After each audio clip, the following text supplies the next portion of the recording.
Mahatma Gandhi university నేను కట్టి 300 ఎకరాల బ్రహ్మాండంగా ఉస్మానియా కాకతీయ తర్వాత పెద్ద యూనివర్సిటీ ఉమ్మడి ఆంధ్రప్రదేశ్లో రాజశేఖర రెడ్డితో నేను తెస్తే 10 ఏళ్ళలో మంత్రిగా ఆయన లోపలికి పోలే, నిన్న పోతా అంటాడు మంత్రిగా లోపలికి.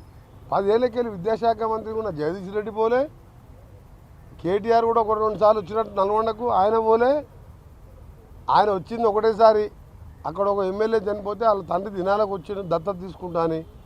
ఇంకోసారి కేటీఆర్ వచ్చి టీఎఫ్ అని ఒకటి కట్టి తాళం వేసి వచ్చిండు. దాని గురించి కూడా అది మొత్తం తాగడానికి పనికొస్తుందని చెప్పిండు. నువ్వు కట్టింది మీ నాయన డైరెక్షన్ ప్రకారం అన్నిటి కట్టిన 3-4 టీఎఫ్లు కూడా మీ నాయన ఆదేశం ప్రకారం అక్కడక్కడ డబుల్ బెడ్రూమ్లు అక్కడక్కడ టీఎఫ్లు కట్టి పేకాటకు బార్ లాగా చేసింది మీరు. టీఎఫ్ కట్టినోడు కంపెనీలు తీసుకొస్తారా లేడా? ఐటీ మినిస్టర్గా ఉండి నల్గొండల ఎలక్షన్కు నెల ముందు ఓపెన్ చేసిండు, మొన్న అసెంబ్లీ ఎలక్షన్ ముందు. అందుకని అంత ఘోరంగా ఓడిపోయిండ్రు. పార్లమెంట్ ఎన్నికల్లో డిపాజిట్ పోయింది. అసెంబ్లీలో 60,000తో నా మీద ఓడిపోతే అక్కడ ఎమ్మెల్యే, మొన్న అప్పటి అభ్యర్థికి నా మెజార్టీ కూడా ఓటు రాలేదు. మొన్న పార్లమెంట్ ఎలక్షన్ ఓడిపోయిన ఎమ్మెల్యే అభ్యర్థి సోదరుడు పోటీ చేస్తే 20,000 ఓట్లు వచ్చినాయి.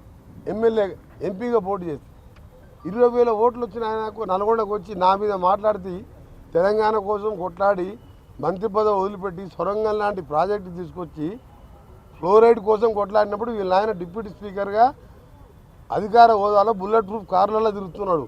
అప్పుడు ఫ్లోరైడ్ కోసం 12 రోజులు నిరాహార దీక్ష చేసిన. అప్పుడు కేసీఆర్ గారు స్పీకర్ హోదాలో ఉన్నాడు, చంద్రబాబు నాయకత్వంలో అధికారం వెలువబెడుతున్నాడు. అప్పుడే పోరాటం చేసిన.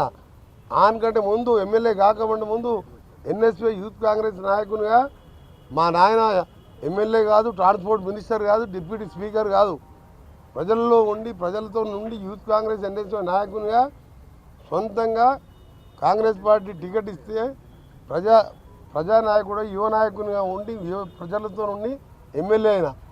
కేటీఆర్ డైరెక్ట్ అమెరికాకి వెళ్ళొచ్చి డైరెక్ట్గా వచ్చి కేటీఆర్ కొడుకంటే ఎమ్మెల్యే టికెట్ ఇస్తే అక్కడ ఉన్న ఉద్యమకారుడు కేకే మహేందర్ రెడ్డి పొట్ట మీద కొట్టి ఆయన కడుపు కొట్టి ఉద్యమకారుని చంపి 80 ఓట్లతో మెజార్టీ గెలిచిన ఆయన నా మీద విమర్శిస్తావు. కేటీఆర్ నువ్వు హరీష్ రావు కోమటిరెడ్డి వెంకరెడ్డికి కాలి గోటికి సరిపోరు.